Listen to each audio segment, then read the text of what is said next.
Hola a todos. Voy a contar un secreto. Me llamo José Luis, pero no lo sabe nadie. Pero todo el mundo me llama More o Mago More, o sea que me podéis llamar More o Mago More. Voy a contaros un poquito mi vida para que entendáis un poco el contexto, ¿no? Yo tuve un momento que fue un punto de inflexión en mi vida, y es que yo tenía un profesor en quinto de GB que se llamaba Don Gregorio. Y entonces este profesor nos hacía magia. Y a mí aquello me fascinaba. Imagínate, me dio una clase de matemáticas, el tipo cogía unas monedas y las atravesaba la ventana. Me parecía increíble. Entonces yo me dediqué a ir durante un montón de años a la biblioteca, cogía libros de magia, me entusiasmaban, hasta tal punto que aquello me parecía un secreto tan importante que yo lo que hacía es que escondía los libros de magia y ponía otros libros encima para que nadie pudiera acceder a esos secretos, ¿no? Yo tenía el libro siempre escondido. Entonces vine a estudiar informática a la Politécnica Madrid y lo primero que hice el primer día después de matricularme, compré un libro de magia y dije voy a ser mago. Me acuerdo que me llevé a un amigo mío y le dije yo me voy a dedicar a la magia. Y siempre me lo recordaba, me decía, jo, ¿y cómo sabías ya que te ibas a ser mago? Digo, no lo sé, pero yo ya lo intuía, ¿no?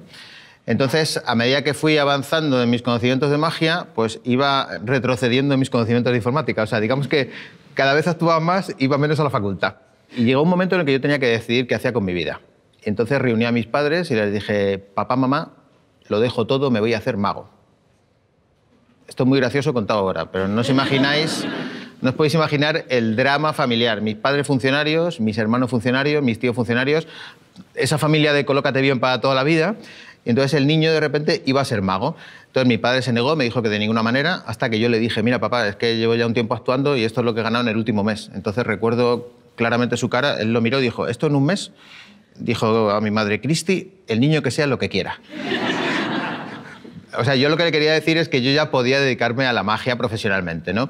Entonces, al final fue una decisión muy dura, porque, claro, ahí tienes que decidir entre el corazón y la razón. La razón y todo tu entorno te dice que tú sigas, pero el corazón me decía que no, que tenía que dedicarme a esto. Entonces, me metí en el mundo de la magia de lleno, empecé a actuar muchísimo. Un buen día vi el Club de la Comedia y entonces me fascinó el mundo monólogos y, naturalmente, cambié a hacer monólogos. Mis amigos magos me decían, ¿pero por qué haces eso? Bueno, déjame que haga lo que me dé la gana, ¿no? Y al final me dediqué a hacer monólogos también y lo complementé con la magia. Y el día que me cambió la vida fue un día que me llamó un cliente que me dijo, quiero que des una conferencia. ¿Cuántas conferencias había yo en mi vida? 0. Luego mi primera reacción automática fue, no, yo no doy conferencias. Bueno, pues 15 minutos más tarde iba conduciendo, llamé al cliente y pronuncié la frase más inteligente que yo he pronunciado en mi vida. Todavía no la he superado. La frase es, ¿y por qué no? No la he podido superar todavía, porque al final yo evalué y dije, tengo mucho que ganar y poco que perder. Hice la conferencia y hoy el 80% de lo que hago son conferencias. Siempre me preguntan qué es lo que más te gusta hacer. Y yo creo que hay una cosa que contesté en una entrevista que creo que es lo que me define. A mí me gusta 2 cosas, hacer reír a la gente y ayudar a la gente. Entonces, al final, lo que más me gusta es hacer conferencias, porque en las conferencias tú puedes conjugar las 2 cosas. Tú puedes dar un mensaje y puedes hacer que la gente se ría. Lo de hacer reír a la gente no puedo evitarlo, es una cosa que llevo desde toda la vida. Cuando empezaba con la magia, intentaba ponerme muy serio, tipo Anthony Blake, y la gente se moría de risa. Y yo me cabraba y decía, ¿pero por qué se ríe esta gente? Pero si yo quiero ser serio y tal. Entonces, al final, dije, no puedo luchar contra mí mismo, tengo cara del de cariño cogido a los niños, entonces pues la gente me ve así. Y al final no puedo evitar que la gente se ría, así que prefiero utilizar la risa. Y de hecho yo creo que la risa es un excelente vehículo porque, como decía Víctor Borges, la distancia más corta entre 2 puntos, ¿no? Yo utilizo la risa para desarmar a la gente. Todos siempre tenemos una coraza, estamos como muy serios, ¿no? Cuando te ríes, yo digo que se quita esa coraza y a partir de ahí ya puedes meter todos los mensajes que tú quieras, ¿no? Y luego hay 2 hechos que me han marcado profundamente. Una es que tengo un niño con parálisis cerebral. Esto te marca bastante porque condiciona mucho tu vida y la manera que tienes de enfrentarte a la vida. Imaginaros en una situación en la que yo me dedico a hacer reír a la gente y de repente pues nace un nene con parálisis cerebral, que además no es una cosa pasajera, sino que sabes que vas a tener un niño discapacitado para toda tu vida. Bueno, pues eso me cambió mucho la manera de ver las cosas.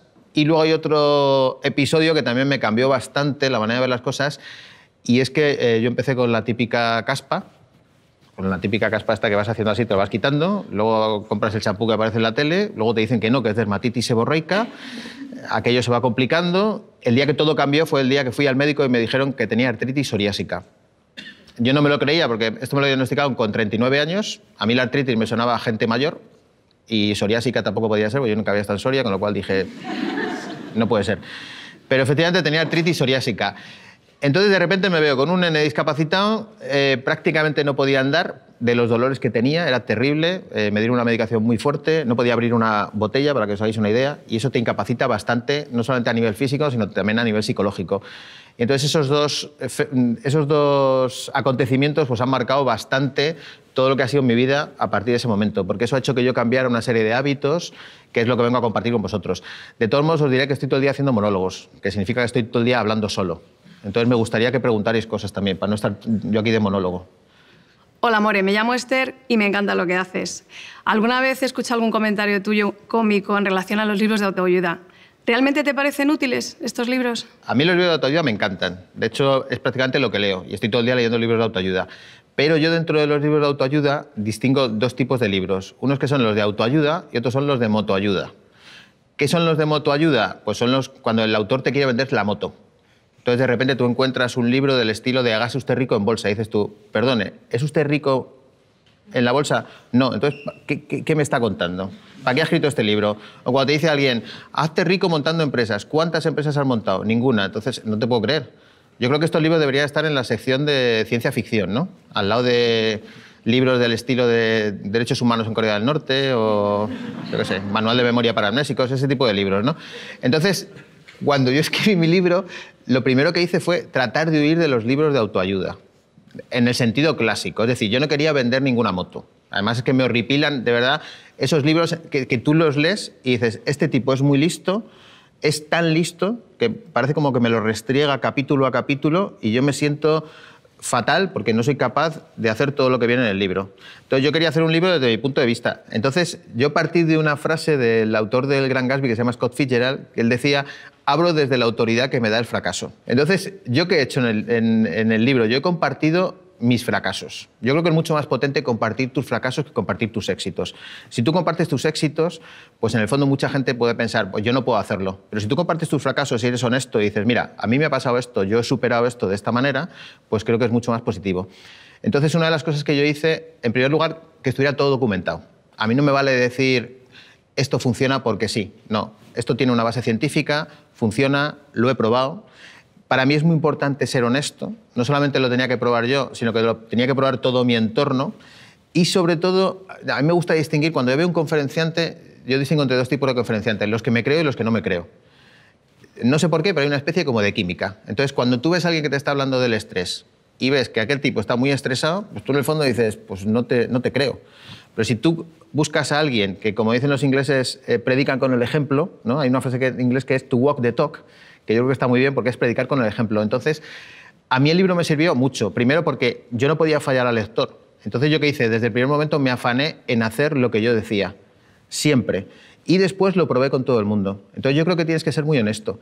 Y una de las cosas que yo hice fue donar todos los derechos de autor del libro. Es decir, yo no quería ganar dinero con el libro, porque si yo ganaba algo con el libro, en el fondo me estaba sintiendo como uno de esos autores de motoayuda, de que iba a vender la moto a alguien. Si yo simplemente te digo, esto es lo que yo he hecho, tienes la opción de probarlo, a mí me ha funcionado y a mi entorno le ha funcionado, y encima estás colaborando con algo benéfico porque yo no quiero nada, yo creo que esa es la única manera de hacer un libro de autoayuda que sea honesto, ¿no? Entonces yo lo doné todo a Fundación Síndrome de West y Fundación Bobat, que son las fundaciones con las que yo colaboro porque mi hijo está en Fundación Bobat y en Fundación Síndrome de West. Hola, More, soy Carmen, madre de 6 hijos y hoy vengo solo acompañado de uno. Quería preguntarte, nos has contado que te has dedicado a muchas cosas. ¿Lo que te dedicas ahora es un sueño perseguido desde siempre o ha sido casualidades de la vida? Es un poco de las dos cosas. En primer lugar, es casualidades de la vida, porque yo iba para informático, jamás pensé que me iba a dedicar a esto, pero por otro lado es un sueño perseguido, porque yo lo que hago es que siempre persigo sueños. Yo me estoy inventando constantemente el trabajo, cosas que hacer. Entonces, una de las cosas que, por ejemplo, yo me planteo que me creaba mucha insatisfacción, cuando yo ya había superado lo de mi hijo, lo llevábamos muy bien, y cuando, digamos, lo de la artritis ya no era un problema, porque también lo había superado, con una serie de hábitos que luego os contaré, yo estaba como vacío, ¿no? De repente tenía como esas depresiones, que yo tengo un par de ellas al año, como, joder, estoy haciendo siempre lo mismo, no avanzo. Entonces leí un libro que me cambió bastante la perspectiva. Es un libro de una enfermera que os recomiendo, que se llama Bronnie Ware, que es una enfermera australiana. Y entonces ella, por avatares del destino, terminó cuidando a enfermos terminales de cáncer y de otras enfermedades, que en el lecho de muerte pues, le iban contando de qué se arrepentían. Entonces ella escribió un libro muy bonito que se llama algo así como las 5 cosas de las que la gente se arrepiente antes de morir. Y da igual la cultura, da igual el país, da igual la sociedad, la ciudad donde vivan, todo el mundo se arrepiente exactamente de lo mismo. Y lo curioso es que el arrepentimiento número 1 era: me arrepiento de no haber hecho lo que realmente quería hacer y no lo que los demás esperaban que hiciera. Es decir, la gente se arrepentía de no haber intentado conseguir sus metas o sus sueños. Y entonces yo dije, pues esto es lo que me pasa. O sea, yo tengo que estar constantemente persiguiendo mis sueños o mis metas. Entonces yo en mi vida, cada vez que ha surgido alguna oportunidad, me he ido dejando llevar. Y yo creo que lo importante es no perder siempre de vista esos sueños o esas metas, ¿no? Yo hace muchos años actuaba en un pub que se llamaba Don Gato y me acuerdo perfectamente del dueño. El dueño tenía, su obsesión era irse a Australia. Era su gran sueño de su vida, ¿no? Entonces, ¿qué hizo? Vendió el pub y se lo vendió a su camarero. Y entonces yo fui a actuar como 6 meses más tarde. Y me encuentro que el dueño había vuelto y estaba trabajando de camarero y ahora el dueño era su camarero, es decir, estaba trabajando para aquella persona que trabajaba para él. Y entonces automáticamente le pregunté, oye, ¿qué ha pasado? Dice, no me he adaptado al idioma, al final era más caro de lo que parecía y bueno, aquí estoy. Entonces yo le dije, ostras, qué putada, ¿no? Y me dijo el tío, estoy feliz. Y digo, ¿por qué? Dice, porque no me quería haber estado arrepintiendo toda mi vida de no haber intentado ir a Australia. Y me pareció una excelente lección. O sea, lo que me enseñó aquel día fue maravilloso, porque él lo que decía es, jamás me hubiera perdonado no haberlo intentado. Lo he intentado, no ha salido bien, pero no pasa nada. Y yo creo que la vida va de eso, la vida va de intentarlo y si no sale bien, pues no pasa nada. Entonces yo tengo una lista, que es una palabra muy bonita, que se llama onirograma. Onirograma es una lista de sueños. Entonces, a mí se me ocurren, yo tengo sueños para 3 vidas. O sea, yo me pongo a mirar las cosas que tengo que hacer y de repente digo, ¡buf! Pero si tengo ya para morirme y renacer 20 veces, ¿no? Entonces creo que es muy importante tener una lista de sueños, de cosas que tú tengas que hacer, cosas que de verdad te apetezcan, cosas que te llamen la atención, cosas que te hagan levantarte por la mañana. Entonces para mí es fundamental tener una lista de sueños. Y yo lo que hago es que voy cumpliendo esos sueños poco a poco. Entonces, ¿yo ahora soy feliz con lo que hago? Sí. Pero, por ejemplo, pues lo que te decía, me apetece mucho un canal de YouTube, pues voy a hacer todo lo que pueda por hacer un canal de YouTube. Puede que salga mal, me da igual, pero yo lo voy a intentar y lo voy a hacer. Hace 2 años corrí el maratón de Nueva York, que era una cosa impensable porque yo pasé de no poder andar a correr. Y para mí eso fue otro sueño cumplido.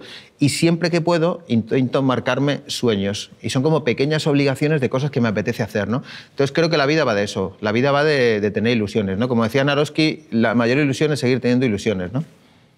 Quería preguntarte, como madre, he entendido muy bien a tus padres cuando se asustaron con tu sueño, no tanto por lo arriesgado y lo poco convencional, sino porque hay veces que los padres nos dan miedo a animar a nuestros hijos porque no lleguen a conseguir esos sueños. ¿Cuáles son los obstáculos o las barreras que ves tú que pueden impedir conseguir esos sueños? Pues mira, lo primero te diría que yo tengo un hijo que se llama Dani, que tiene 17 años. El otro día iba con él en el coche y le pregunté, oye, ¿qué quieres hacer? Y entonces él me dio la respuesta convencional, que es, bueno, yo creo que voy a estudiar económicas y demás. Y le dije, no, ¿qué quieres ser de mayor? Bueno, pues todos sus amigos van a estudiar de bilingüe, económicas o cosas de este tipo. Digo, no, ¿a ti qué te hace, qué te pone? Y me dijo, a mí lo que realmente me gusta es o ser entrenador o el rap. Y yo dije, pues eso es lo que tienes que hacer. Básicamente es lo que tienes que hacer. Otra cosa es que estudies una carrera porque viene bien, porque es una disciplina, porque vas a meter un montón de cosas. Pero si tú realmente quieres ser entrenador de fútbol, intenta ser entrenador de fútbol. No voy a ser yo el que le coarte los sueños. Yo creo que el problema que tenemos es que nos da miedo que fracasen ellos porque en el fondo es como si fracasáramos nosotros. Pero a mí me parece una tontería. Yo creo que la vida es muy larga como para intentar todo lo que puedas hacer. Ahí está la clave de todo. Hay que estar todo el rato aprendiendo. Por eso yo digo que yo soy un becario permanente. Y a mí me gustaría que mi hijo tuviera esa capacidad de aprender y de desaprender. Entonces, realmente me da igual lo que estudie. Lo que quiero es que se equivoque, que intente cumplir sus sueños y que si no, que lo vuelva a intentar. Yo lo digo de broma, pero es verdad. Nosotros somos del Atlético de Madrid. Y tú dirás, ¿y esto qué tiene que ver? Pues todo en la vida. O sea, yo creo que ser del Atlético de Madrid, tengo por aquí algún amigo que me da la razón como diciendo, claro, es que es muy importante. ¿Por qué? Porque la vida al final no siempre son todo éxitos. Entonces, si tú eres de un equipo y ganas siempre la Champions, ¿vale? Pues, ¿qué ocurre? Que estás acostumbrado a ganar siempre la Champions. Y el día que te venga un revés en la vida, dirás, ostras, ¿qué ha pasado? Pues ha pasado que la vida no es siempre ganar la Champions. Yo estuve en la Champions de Lisboa con mi hijo y la perdimos en el minuto 94. Para mí eso fue una grandísima enseñanza. Estábamos destrozados, llorábamos y todo lo que tú quieras. Pero mi hijo, ¿qué aprendió? Pues que en la vida a veces te marcan un gol en el minuto 94. y te tienes que aguantar. Entonces yo creo que eso te da una especial resiliencia como para que cuando tú intentes tus sueños, pues oye, si no sale, pues no ha salido. Oye, somos de Atleti, pues ya está, ya saldrá. ¿Puede que no ganemos la Champions nunca? No pasa nada, pero yo estoy muy orgulloso de esa actitud. Yo creo que esa es una actitud que hay que tener en la vida, ¿no? Yo creo que además demonizamos demasiado el error. O sea, cuando tenemos un error y ha salido algo mal, ¿por qué no puede salir mal? Es que la vida va de que las cosas salgan mal. Tengo un amigo que se llama Eduardo Anitua, que tiene una empresa de biotecnología, y tiene una frase maravillosa. Me dijo un día, dice, ¿te puedes creer que después de 30 años investigando nos hemos dado cuenta de que siempre acertamos a la última? Fijaos, porque la frase es maravillosa. O sea, si te quedas en la penúltima no aciertas, pero si lo sigues intentando, a la última siempre aciertas. Y entonces, ¿qué problema hay con desarrollar las metas o llevar a cabo las metas? Bueno, pues lo primero, para mí, es absolutamente fundamental. Yo he leído un montón de libros de organización del tiempo. Entonces, casi todos los libros, supongo que vosotros también habéis leído, te dicen que tienes que distinguir entre lo importante y lo urgente. Y a mí eso ya me parece una pérdida de tiempo, porque ya de entrada tienes que andar distinguiendo, con lo cual es... ¿Y esto qué es? Importante, urgente. Entonces, cuando terminas la pila estás agotado, ya no puedes trabajar, ¿no? Entonces, yo distingo entre dos cosas, que es mis metas y el infinito. ¿Qué es el infinito? Ojo, porque luego hablaremos del infinito. El infinito es cuando tú te levantas, enciendes el mail, el teléfono, el WhatsApp y ya has caído en el infinito. ¿Qué significa? Que llegan las 8 de la tarde, estás agotado en tu casa y dices, ¿qué tal el día? Puf, muy liado, pero no me ha cundido. Llega el viernes y sigues muy liado, pero no te ha cundido. Pero lo peor es que llega el 31 de diciembre, has estado muy liado, pero no te ha cundido. ¿Qué significa que no te ha cundido? Que no has hecho nada avanzando en tus metas. Entonces, ¿qué hay que hacer? Tú tienes una meta clara, definida. Entonces, todos los días, lo primero que tienes que hacer es ponerte lo primero del día con tu meta. Avanzas un poquito y después ya te caes en el infinito. Porque, como bien dice la palabra, el infinito es infinito. Entonces, ¿qué hago yo para dedicarme a mi meta? Atención, que este es un truco que funciona muy bien. Un día tenía una agenda apretadísima. Tenía reunión con un director de un periódico muy importante, con un CEO de una compañía y con otro presidente. Las típicas reuniones que tienes que ir porque te ha costado mucho y son reuniones súper importantes. Me levanto hecho polvo, con una fiebre que te mueres, había pillado el típico virus. Entonces llamo a mi avatar, que estaba aquí, y le digo, Sosa, cancela todo, estoy que me muero. Cancelé todo. ¿Sabéis lo que pasó? Nada, no pasa nada. Vamos, de hecho, si me hubiera muerto tampoco había pasado nada. Porque, primero, no es la persona más importante del mundo. Y la gente sigue por ahí. La gente no iba por la calle diciendo, oye, ¿te has dado cuenta que More está enfermo? Vamos a parar un poco la actividad. No, la gente seguía lo suyo. Entonces, al día siguiente, pues yo me reincorporé a mis actividades. Pero había descubierto una cosa maravillosa, y es que había apagado el móvil y no había pasado nada. Y tú dices, ¿cuánto hay que pagarlo? Pues apágalo media hora, que tampoco te puedes dar esa licencia, ¿no? O te levantas media hora antes, pero te dedicas a tu meta, que es lo que tú realmente quieres hacer. ¿Qué quieres avanzar? Yo ahora estoy aprendiendo a tocar el piano. Otra estupidez que me ha dado a los 47 años. El piano es una cosa como imposible. ¿Yo qué hago? Todos los días un poquito, un poquito, un poquito, un poquito, un poquito. Oye, pues parece que no, pero ya estoy ahí, dale que te pego. Lo otro día estuve con Hola Don Pepito, Hola Don José, ya es un nivel. No, pero ya estoy tocando y yo me emociono porque digo, ¿y cómo lo haces? Pues un poquito por las mañanas todos los días. Entonces, ¿cuál es el truco? El truco es, dedícate a tu meta y después te metes en el infinito. Pero la mayoría de la gente lo que hace es que empieza su día con el infinito. Y eso hace que tú llegues al final del día con el infinito. Con lo cual ya, olvídate, no vas a avanzar. Entonces, me preguntabas cuáles son las barreras. Pues hay bastantes barreras, pero yo tengo identificadas unas cuantas. Por ejemplo, la primera barrera para que la gente no consiga las metas, lo primero es que intentamos hacer demasiadas metas a la vez. Y esto es terrible. Entonces, en vez de tener 10 frentes abiertos, yo lo que hago es que elijo una. ¿Con qué me pongo? ¿Con el piano? Pues me pongo con el piano. Hasta convertirlo en un hábito o que ya sea algo de costumbre. Entonces, eso es lo primero. Lo primero que tienes que hacer es enfocar. Luego hay otra cosa que tienes que hacer y es no intentar hacerlo todo a la vez, ¿no? Hay un sketch de Mota que a mí me encanta. Él sale disfrazado de la vicepresidenta del gobierno y de repente dice que con Gibraltar ya no podemos y entonces que vamos a centrar nuestros esfuerzos en invadir Portugal. Pero para que no se den cuenta, en vez de invadirlo con ansia viva, lo que vamos a hacer es invadirlo de a pocos. Entonces sale un agente del servicio secreto y sale el tipo de pie al lado de un mojón y entonces lo que hace es que está ahí el mojón que separa la frontera y hace así con el pie, hace y lo mueve 10 centímetros. Entonces el tipo, José dice 10 centímetros al día. No parece mucho, pero cuando te das cuenta has invadido Portugal. Y entonces va poniendo la frontera. ¿La frontera cómo es? Año 2020, 2021, 20 tal. Y cuando llegas al 2050, pues oye, 10 centímetros al día, cuando se dan cuenta hemos invadido Portugal. Y luego hay otra cosa que hay que hacer igual que tú divides las metas en trozos, hay que dividirlas también temporalmente. Entonces, en vez de tener una meta de aquí a 2 años, que es una cosa como que pierdes la noción, pierdes la perspectiva, yo lo que hago es que siempre las voy troceando, pero temporalmente. Por ejemplo, para correr un maratón. Un maratón es una cosa que es una meta como bastante grande, ¿no? Amplia. Entonces, ¿qué hago? Pues en vez de plantearme que voy a correr 42 kilómetros, me planteo que voy a correr 10. Entonces, ¿cuándo me lo planteo? Pues de aquí a 3 meses o de aquí a 6 meses. Y una vez que has corrido 10, tu siguiente meta es correr 20. Y luego ya tu siguiente meta es correr un maratón. Pero si tú te enfrentas a la meta así de golpe, al final no haces nada, te quedas absolutamente paralizado. Y luego hay otra, volviendo un poco al Atlético de Madrid, yo siempre utilizo mucho la teoría del partido al partido, ¿no?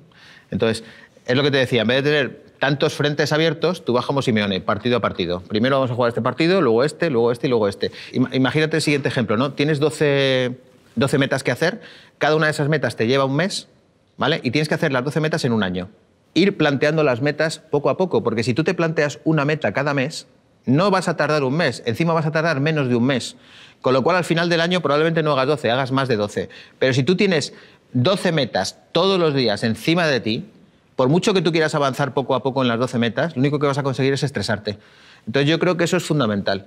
Y esas para mí son las trampas fundamentales a la hora de conseguir tus sueños o conseguir tus metas. Primero, separar metas del infinito y segundo, aprender a manejar bien las metas.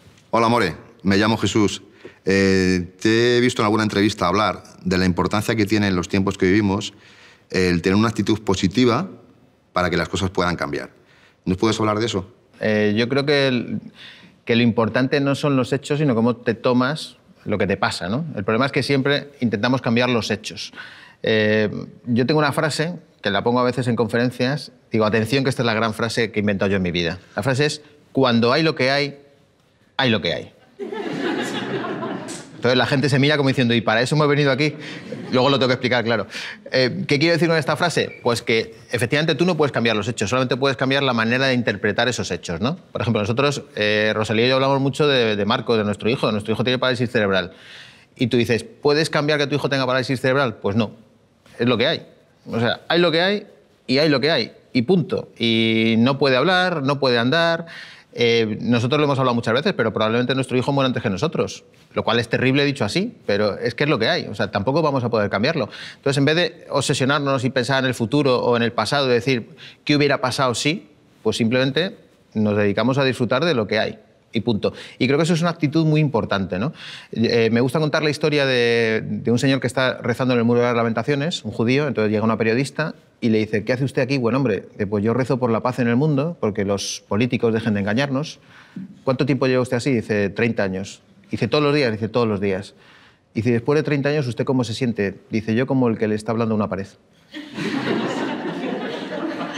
Entonces, de verdad, intentar cambiar los hechos es como intentar hablarle a una pared.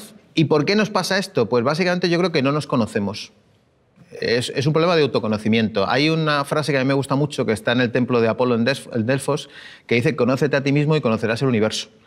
Y creo que esa es la clave. Yo, de hecho, cuando estaba escribiendo el libro, de repente era todos los días como emocionado, como diciendo, ya sé lo que me pasa. Como que me iba conociendo a mí mismo, ¿no? Entonces, una de las cosas que yo incluí y que leí, que me cambiaron mucho la perspectiva, es una cosa que se llama efecto Dunning-Kruger, que es de un psicólogo. El efecto, también llamado mejor que la media. Hicieron varios estudios, preguntaron a la gente y el 80% de la gente piensa que conduce mejor que el resto, lo cual es una estupidez estadística, es decir, un 80% no puede conducir mejor que la media, ¿no?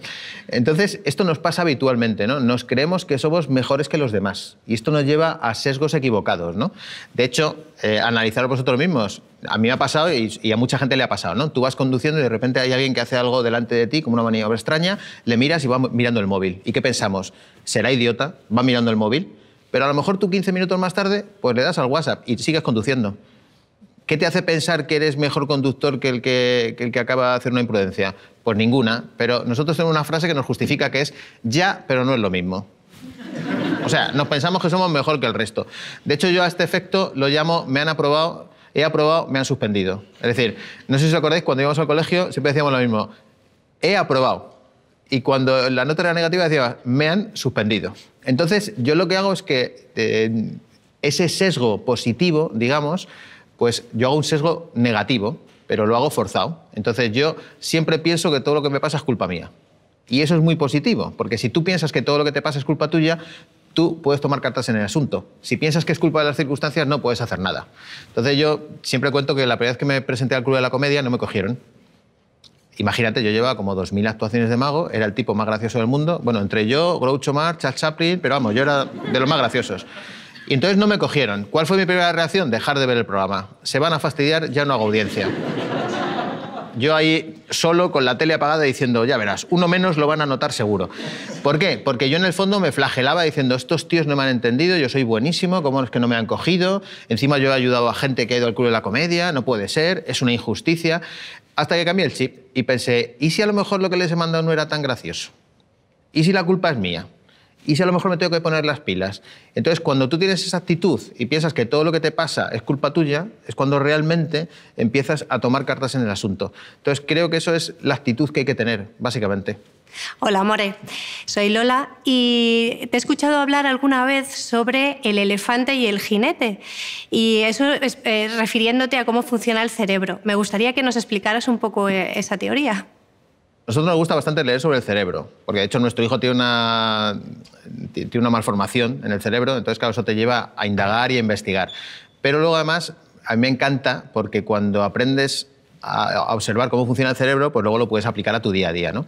Entonces, yo siempre había leído que el cerebro, sobre todo Daniel Kahneman, que fue premio Nobel, en Pensar rápido, pensar despacio, siempre te dice que el cerebro está dividido básicamente en un cerebro, en realidad son tres, ¿no? Un cerebro reptiliano, a partir de él se construye un cerebro límbico, un cerebro relacionado con las emociones, y luego hay un córtex prefrontal o un cerebro racional, que es el que tenemos los seres humanos, ¿no?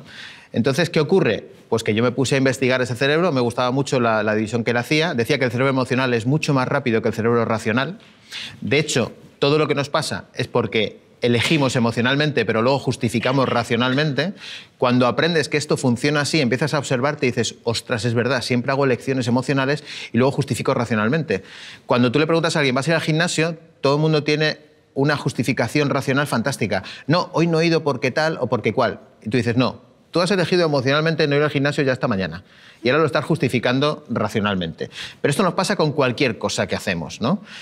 Cuando ya superé esta definición del cerebro, ya estaba más acostumbrado, leí un libro de Jonathan Haidt que se llama En busca de la hipótesis de la felicidad, que es un libro maravilloso, y ahí me encontré con la mejor metáfora del mundo para explicar el cerebro. Y la metáfora es la siguiente. Nosotros somos un jinete a lomos de un elefante.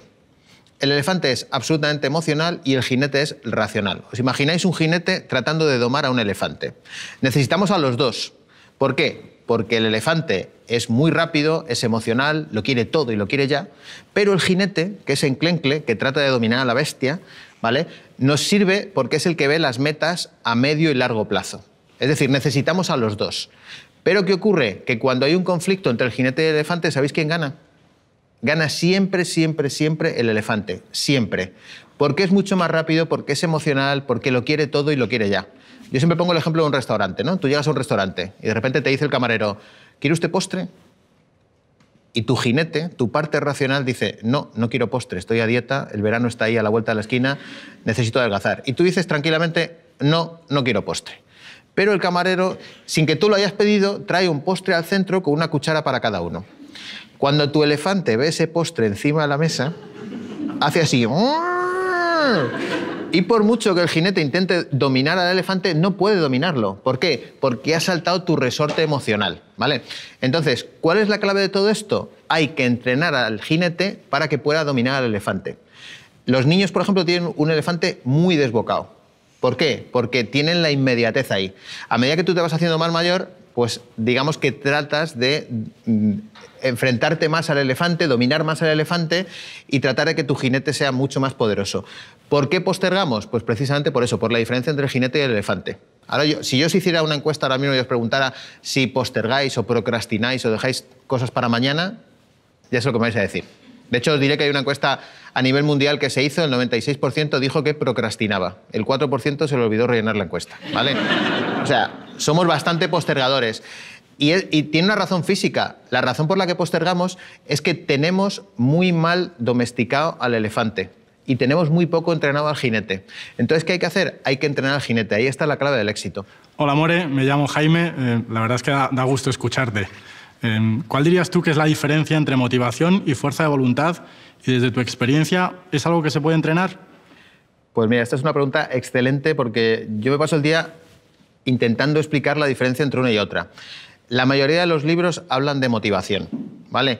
Todo el mundo tiene que estar motivado. Parece que es la gran receta de este siglo, ¿no? Si estás motivado lo vas a conseguir todo. Y yo estaba escribiendo el libro y de repente leí un libro de José Antonio Marina, que es amigo, siempre se lo recuerdo siempre que le veo, digo, tu libro me cambió la vida, solamente por una frase, porque él decía que se ha dejado de hablar de fuerza de voluntad y ahora todo parece que está en la motivación. Entonces, ¿cuál es el problema? Parece que si no haces algo es porque no estás motivado. Y dices tú, pues todo lo contrario, si yo estoy súper motivado, no me sale por otra razón. ¿Y cuál es la razón? Pues que no tienes fuerza de voluntad. Entonces yo explico la diferencia entre motivación y fuerza de voluntad, es como si fuera una vela con una cerilla. La cerilla es la motivación. Entonces, ¿tú qué haces? Como quieres hacer algo, pues enciendes la vela con la cerilla, obviamente, y de repente la vela se apaga. ¿Por qué? Porque hay poca cera. ¿Qué necesitas? Necesitas que la vela tenga mucha cera. No es una cuestión de encender la vela, es una cuestión de que la vela se mantenga encendida, es decir, que la llama perdure. Entonces, ¿tú qué prefieres tener? ¿10 cerillas y una vela muy chiquitita o una sola cerilla y una vela larga? Yo prefiero tener una sola cerilla y una vela larga, es decir, yo prefiero tener menos motivación, pero mucha más fuerza de voluntad. ¿Por qué no conseguimos nuestras metas? Porque no tenemos fuerza de voluntad, no es una cuestión de motivación. La motivación es como cuando empiezas en una relación o en un matrimonio. Al principio todo es fantástico, pero llega un momento que dices, ¿qué ha pasado? Que parece como que se te termina la llama, ¿no? Bueno, pues lo que tienes que hacer es entrenar, entrenar, entrenar, conseguir músculo, y esa fuerza de voluntad, ¿cómo se consigue? Pues a través de los hábitos. Cuanto más hábitos vas haciendo, más vas entrenando esa fuerza de voluntad.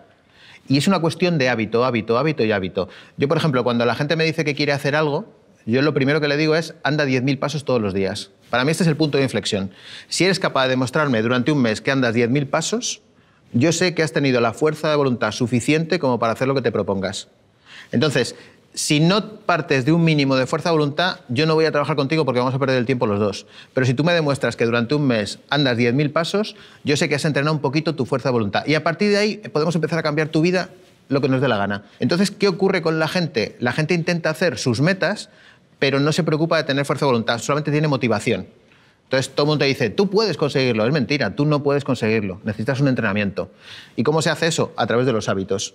Si tú eres capaz de cambiar hábitos y hacer cosas tan sencillas. El otro día leí un libro que me encantó. La hipótesis es un militar americano que dice que si no eres capaz de hacerte la cama todos los días, no vas a hacer nada en tu vida. Y dije yo, ostras, pues tiene razón, tiene bastante razón. Yo he elegido los 10.000 pasos porque me hacen la cama, pero entenderme, ¿no? O sea que yo ya tengo, digamos, mi cama. Pero en el fondo me pareció fantástico porque entiendes que eso lo que hace es que trabaja tu fuerza de voluntad. Si no eres capaz de hacer tu cama todos los días, difícilmente vas a poder hacer un objetivo mucho más grande. Hola, More, soy Miguel. Veo que dices que el truco de la fuerza de voluntad está en crear hábitos. ¿Cómo se forman los hábitos? ¿Nos puedes dar algún ejemplo? Pues mira, yo he intentado hacer hábitos toda mi vida y siempre había fallado, siempre. De hecho, empiezo un hábito y ya cuando lo tengo, fallo y fallo y fallo. Había leído, todos vosotros supongo que conocéis esto de que hay que hacer un hábito durante 21 días, de hecho hay programas de televisión que se llaman 21 días, para cambiar un hábito. Esto lo inventó William James, que era un psicólogo del siglo pasado, y yo, como había fallado, dije yo, pues debo ser muy burro, y entonces empecé a hacer hábitos de 30 días. O sea, mi método es hacerlo en 30 días. Entonces, ¿cómo se construye un hábito? El hábito tiene dos fases, una fase de construcción y una fase de mantenimiento. En la fase de construcción hay mucho sacrificio, pero poco beneficio, y en la fase de mantenimiento hay poco sacrificio, pero mucho beneficio. Es decir, tenemos que pasar ese Rubicón de hacerlo durante 30 días y a partir de ahí se vuelve automático. ¿Por qué funcionan los hábitos? Precisamente porque no merman fuerza de voluntad. Hay que tener en cuenta que la fuerza de voluntad hay que utilizarla en aquello que realmente queremos hacer. Una de las cosas que más merman la fuerza de voluntad son las decisiones. De hecho, se dice que Obama tenía un ropero con todo camisas negras y pantalones negros, porque él no quería gastar su fuerza de voluntad en algo tan trivial como ¿qué me pongo? ¿Vale? Entonces, en el momento que tú coges los hábitos y los haces automáticos, dejas de gastar al jinete y pones al elefante en modo automático. Cuando empezamos a conducir, ¿qué pasa? Que estamos muy nerviosos. ¿Por qué? Porque tienes que estar pendiente del retrovisor, de si viene alguien, de gente a los lados, de ponerme el cinturón, de meter las marchas, y parece que es un mundo. Entonces, ¿cuál es la clave de los hábitos? Automatizarlo. Después de eso, yo lo que hago es que construyo una pared. Yo tengo una aplicación, cada día que hago una cosa de un hábito, pongo un ladrillo, ¿vale? Día siguiente, lo marco, lo he hecho, otro ladrillo. Si en la fase de construcción fallo un solo día, la pared se viene abajo. Y tú dices, ¿y si es en el día 29? Se viene abajo y empiezo desde cero. No sabéis lo que fastidia. O sea, tú estás ahí construyendo y de repente llega el día 29, se te ha olvidado hacerlo y se va la pared para abajo. Tienes que empezar otra vez desde cero. Ahora, la buena noticia es que cuando tú tienes 30 días y has puesto la pared, solamente tienes que mantenerla. ¿Esto qué significa? Que si un día fallas, aparece una pequeña grieta. Si fallas 2 días, ya se viene abajo. Pero digamos que tienes como una especie de comodín. ¿Cuánto dura la fase de mantenimiento? Toda tu vida. ¿Cuánto dura la fase de construcción? Solamente 30 días. Si eres capaz de hacerlo durante 30 días, luego ya simplemente es mantenerlo. Y te aseguro que es muy fácil mantenerlo porque está en modo automático. No gastas fuerza de voluntad. Ahora, la pregunta es, ¿cuántos hábitos se pueden cambiar a la vez? Yo soy muy tajante en esto. 1 y solo 1. Si te pones una lista de cosas que quieres cambiar y quieres cambiar varios a la vez, a mí, por lo menos, no me sale. Y no conozco a nadie que sea capaz de cambiar varios hábitos a la vez. Entonces, ¿yo qué hago? Me pongo solo con uno. Cuando ya está en fase de mantenimiento, voy a por el siguiente a construirlo. Cuando está en fase de mantenimiento, construyo el siguiente. Si eres capaz de cambiar 12 hábitos en un año, has cambiado tu vida, porque tienes 12 superpoderes. Y luego hay una cosa que es fundamental que no tenemos que olvidarnos, que es celebrar cuando hacemos algo. Porque siempre estamos tan obsesionados con lo que nos queda por hacer que se nos olvida celebrar lo que hemos conseguido. Entonces yo a eso lo llamo hacer un Nadal. ¿Sabéis quién es Nadal, no? Bueno, pues Nadal cuando gana un punto, ¿qué hace el tío? Se anima a sí mismo. Entonces hace... ¡Toma! Bueno, eso sería hacer medio Nadal, porque hacer un Nadal entero sería hacer así y luego sacarse así un poco el calzoncillo, ¿vale? Entonces, lo que vamos a hacer es que vamos a hacer medio Nadal, ¿eh? Bien. Poneros todos de pie, vamos a celebrarlo. Acordaos de algo que hayáis hecho y digas tú, ostras, pues lo he hecho, pues voy a celebrarlo. Entonces, vamos allá, preparados, con fuerza, 1, 2 y 3. ¡Toma! Fíjate.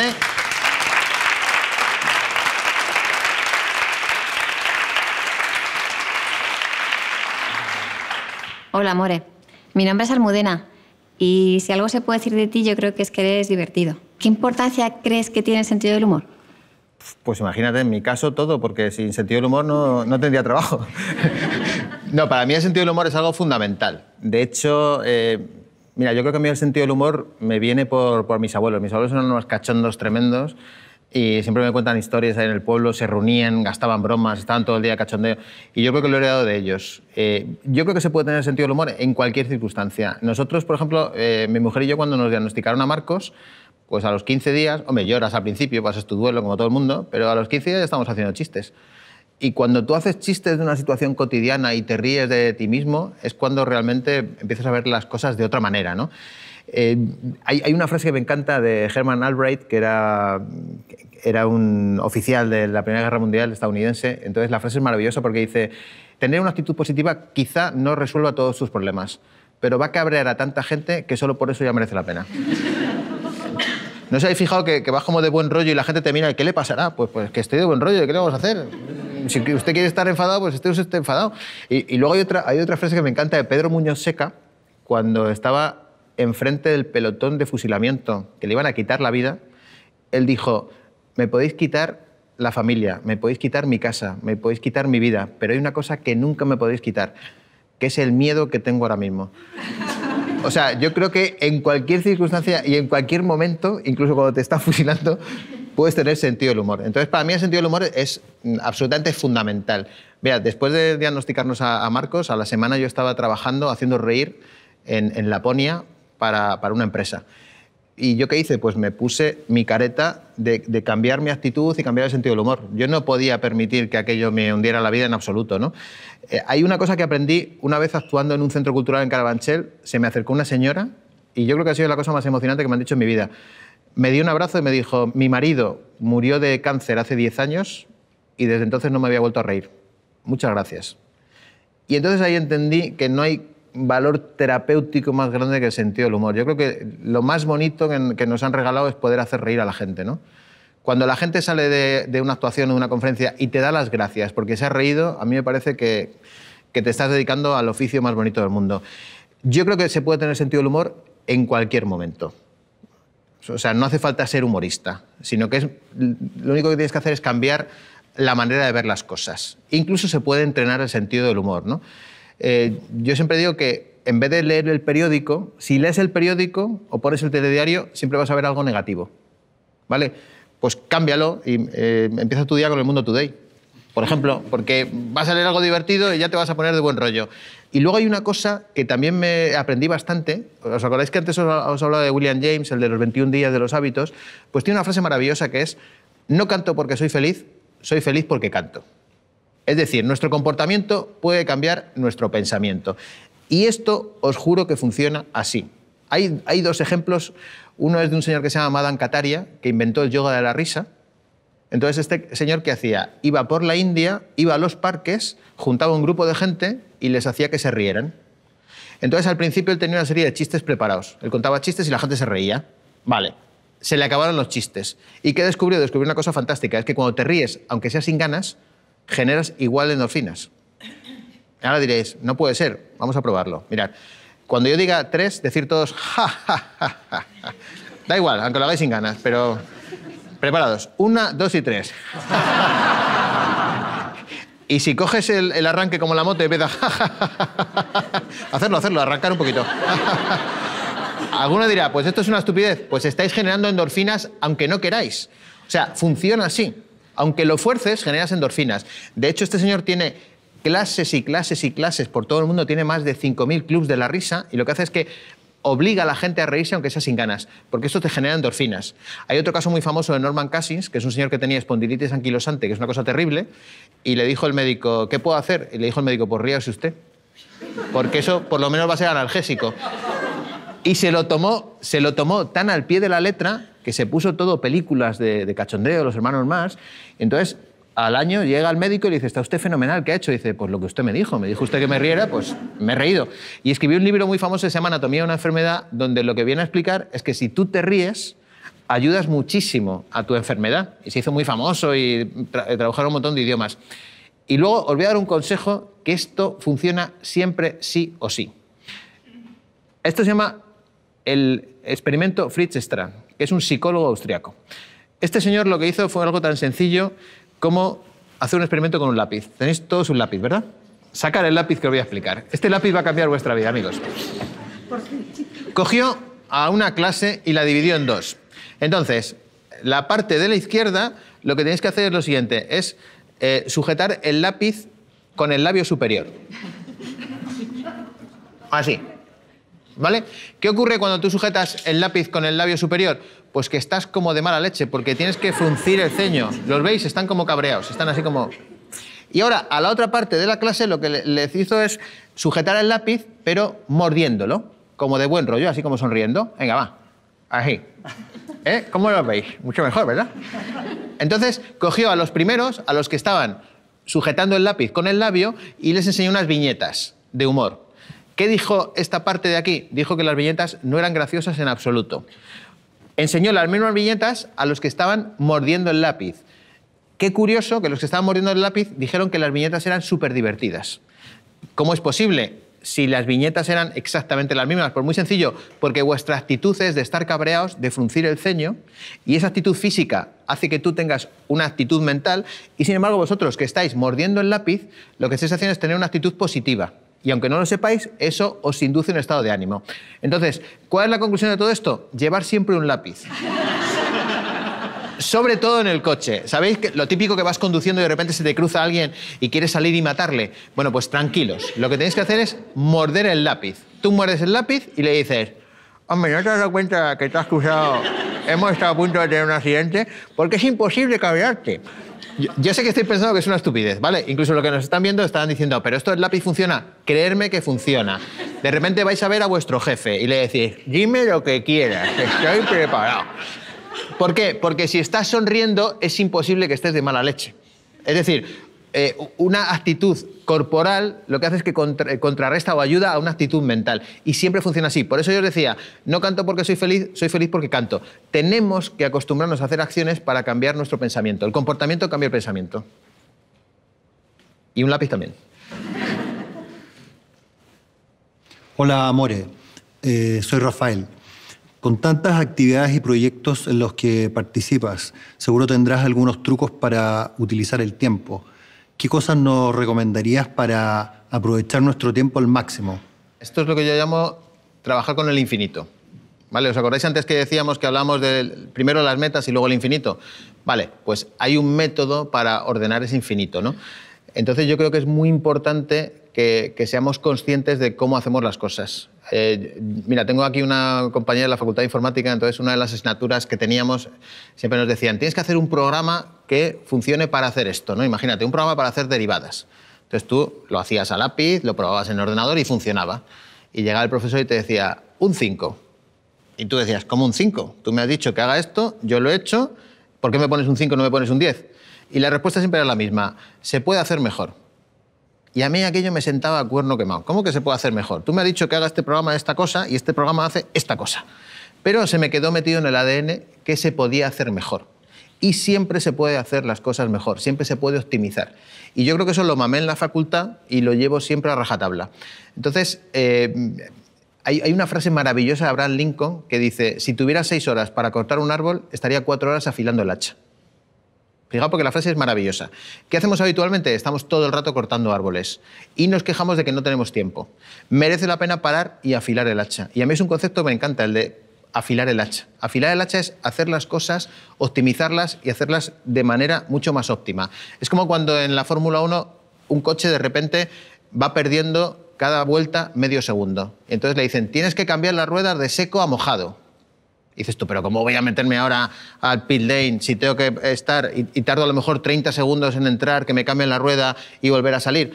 Ya, amigo, pero es que una vez que sales del pit lane, cada vuelta vas a ir ganando medio segundo y medio segundo. Y lamentablemente no puedes cambiar la rueda en marcha. Tienes que entrar y parar. Y con el hacha te pasa lo mismo. Tienes que parar de cortar árboles y tienes que afilar. Entonces hay veces que tenemos que plantearnos muy seriamente cómo hacemos las cosas, porque las estamos haciendo mal.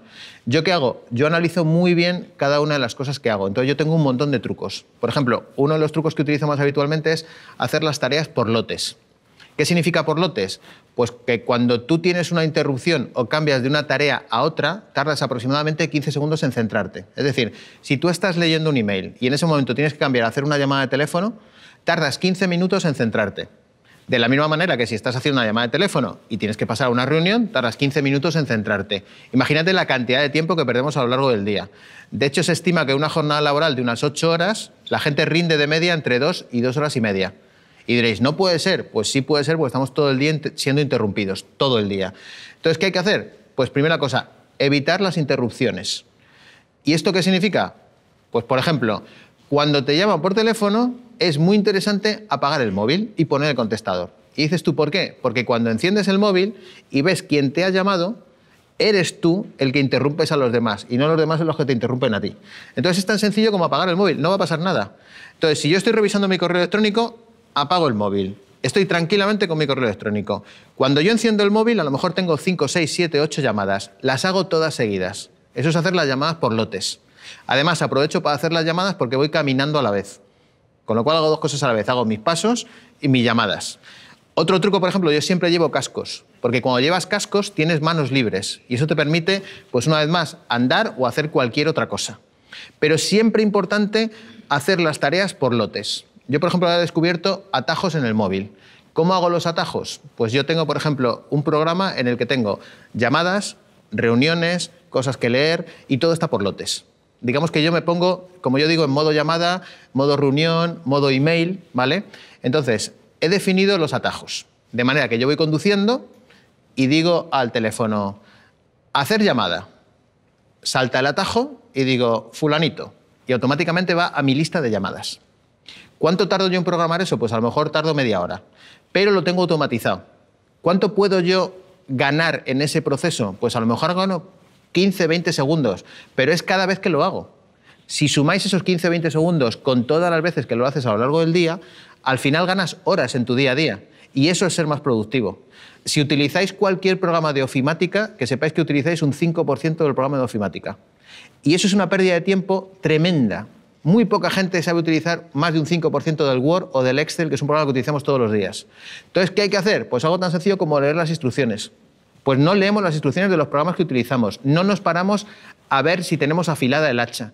Y esto es constante. Por ejemplo, una pérdida de tiempo absoluta que tenemos todos es las contraseñas. ¿Cuántas veces nos han pedido las contraseñas y se os ha olvidado y tenéis que decir, se me ha olvidado la contraseña, mándame un email? Eso es todos los días, porque tenemos cientos de servicios. Entonces, por ejemplo, yo utilizo un gestor de contraseñas donde tengo todas las contraseñas almacenadas en la nube con una clave segura y cada vez que voy a meter una contraseña simplemente doy una combinación de teclas y aparece el servicio. Y ni me acuerdo de la contraseña que es, pero lo tengo todo ahí. Entonces, cada vez que hago algo que sé que puede ser una pérdida de tiempo, que sé que puede ser un ahorro de tiempo, lo que hago es que me planteo la manera de hacer las cosas y lo llevo metido en el ADN. Y si la gente se parara a pensar en esto, ahorraría muchísimo, muchísimo tiempo. Yo siempre digo que hay dos maneras de ser, o un tonto liado o un listo productivo. Y yo he sido un tonto liado toda mi vida. Pasa mucho en las empresas, que la gente se queda hasta las 10 de la noche porque lamentablemente lo que hacemos es que estamos premiando el presentismo y que la gente esté liada delante del ordenador, cuando es mucho más inteligente ser mucho más eficiente y hacer las cosas mucho más rápido. Entonces yo creo que tenemos que cambiar el enfoque. Pero lo primero es cambiar nosotros mismos. Esto pasa como cuando muchas veces me preguntan, ¿por qué llegas a todo? Pues te lo voy a explicar. Porque delego. ¿Cuándo he aprendido a delegar? Hace muy poquito tiempo. Porque yo era un jefe horrible. ¿En qué consiste la delegación? En dejar que los demás hagan lo que tú ibas a hacer. Y tú dices, y hay una cosa que me ayudó muchísimo, que son las fases de la delegación. La delegación tiene 4 fases. La primera es, yo hago, tú miras. La segunda es, yo hago, tú haces. La tercera es, yo miro, tú haces. Y la cuarta es, tú haces. ¿Sabéis cómo delegan los jefes? Pues mal, porque normalmente dicen, haz esto, y se piran. Y dices tú, ni has enseñado a hacer, ni te has quedado a mirar, ni has visto cómo lo hace el otro. Pues con la productividad y con el infinito pasa lo mismo. Tienes que delegar en ti mismo, tienes que perder el tiempo al principio para luego ganarlo al final. Porque si no, al final eres un tapón de ti mismo. Entonces es una especie de delegación en uno mismo. Yo cuando me hicieron la página web, me la hicieron por sorpresa, porque como yo era un jefe horrible, de repente aparecieron, esta es la página web. Y al principio yo me pegué un cabreo, digo, no me han dicho nada, nadie ha contado conmigo, nadie me ha preguntado. Y luego pensé, espérate, a lo mejor lo han hecho al 80%, pero es que si estoy yo ahí, soy un tapón y esta página web no se hace hasta dentro de 3 siglos. Por lo tanto, enhorabuena. Y para mí eso es la delegación, es dejar que los demás hagan. Pues respecto a tu pregunta del infinito, lo que tienes que hacer es, cada vez que vas a hacer algo, es enseñarte a ti mismo a hacerlo mejor. Es decir, parar, afilar el hacha, sé que te va a costar, pero una vez que lo tienes hecho, luego ya es todos los días automático. Es como los hábitos, exactamente igual. Os voy a contar, para terminar, mi película favorita. Mi película favorita se llama Atrapado en el tiempo, que todos habéis visto porque es la película del Día de la Marmota, ¿vale? Os voy a recordar un poquito en qué consistía. Es un periodista que es bastante huraño, bueno, es un déspota, es un tipo bastante orgulloso, que no le cae bien la humanidad, y entonces tiene que ir a cubrir la noticia del Día de la Marmota a Pansatoni, al pueblo este famoso. Entonces sale la marmota, el tipo da la noticia y cuando van a salir se dan cuenta de que hay una ventisca, con lo cual no pueden salir físicamente. Y al día siguiente, cuando se despierta, se da cuenta que está en el mismo día.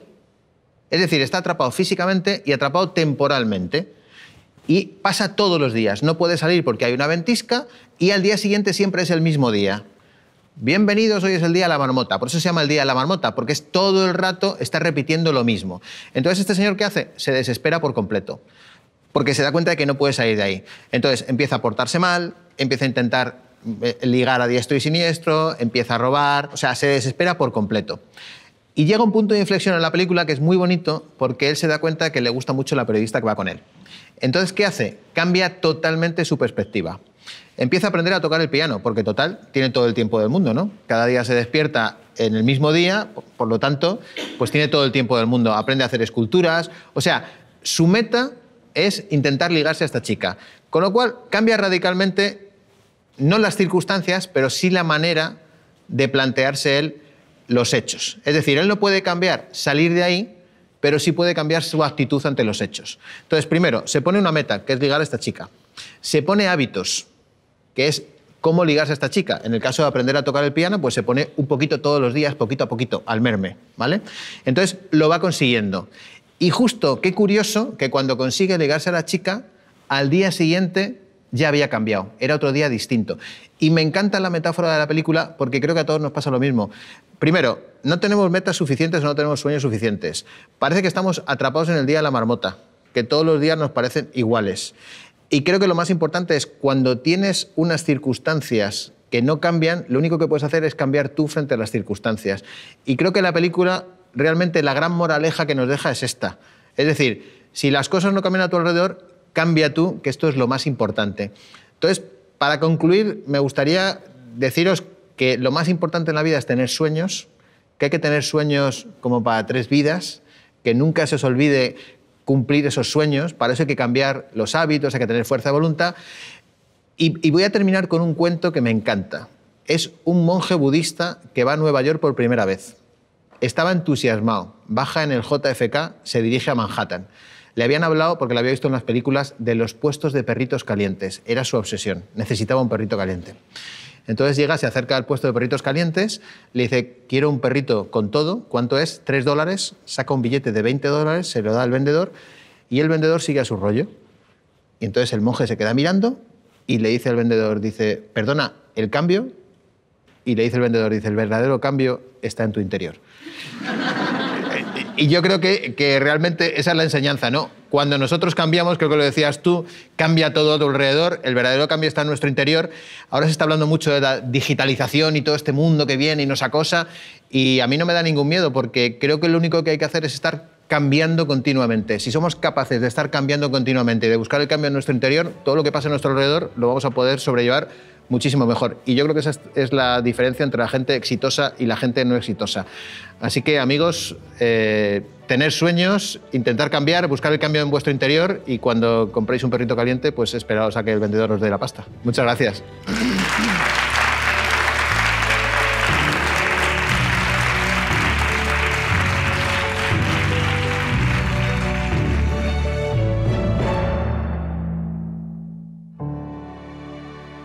Mm-hmm.